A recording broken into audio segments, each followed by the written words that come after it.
பசங்க வீட்டில் இருக்கும்போது டெய்லி ஏதாவது ஒரு ஸ்நாக்ஸ் வந்து கேட்கத்தான் செய்கிறாங்க. அதை செஞ்சு கொடுக்குற மாதிரி தான் இருக்குது. இன்றைக்கி வந்து பாஸ்தா இருந்தது. சரி, அதை மசாலா பாஸ்தா மாதிரி ரெடி பண்ணிடலாம் அப்படின்னு சொல்லிட்டு தண்ணியை கொதிக்க வச்சு அதில் பாஸ்தாவை போட்டு நல்லா கொதிக்க வச்சுட்டேன். 2 நிமிஷத்துக்கு வேகட்டும் அப்படின்ட்டு. அதுக்கு இடையில பார்த்திங்கன்னா வெங்காயம், தக்காளி இது எல்லாமே கட் பண்ணிவிட்டேன்.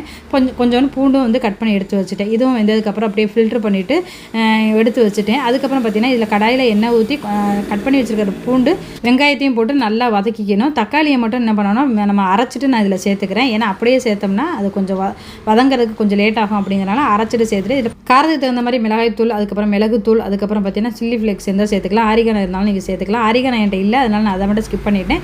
இதெல்லாம் போட்டு நல்லா வதக்கிட்டு நம்ம வேக வச்ச பாஸ்தாவையும் அதில் போட்டு மிக்ஸ் பண்ணிவிட்டு கடைசியாக ஃபைனலாக மல்லித்தலையை தூவி இறக்கிட்டீங்கன்னா சூப்பரான பாஸ்தா வந்து ரெடி ஆகிடும். சரி, பசங்களுக்கு இதை வந்து கொடுத்துடலாம் அப்படின்னு சொல்லிட்டு 2 பேருக்கும் வச்சு கொடுத்துட்டேன். நேற்று போட்டிருந்த துணி இதை வந்து இன்றைக்கி தான் நான் வந்து எடுக்கிறேன். ஏன்னா 2 நாள் நான் வீட்டில் இல்லை, எங்கள் நாத்தனார் வீட்டுக்கு போயிருந்ததுனால துணி வந்து அப்படியே கடந்தது. சரின்ட்டு அதை எடுத்து வச்சுட்டேன். கிளைமேட் பார்த்திங்கன்னா இப்போ கொஞ்சம் கூலிங்காகவே தான் இருக்குது. மழை வந்து எந்த நேரம் வரும்னே தெரிய மாட்டேங்குது. அந்த மாதிரி தான் இருக்குது. கொஞ்சம் லைனிங் கிளாத் எடுக்க வேண்டியது இருந்தது. அதுக்காக கடைக்கு வந்து போயிருந்தேன்.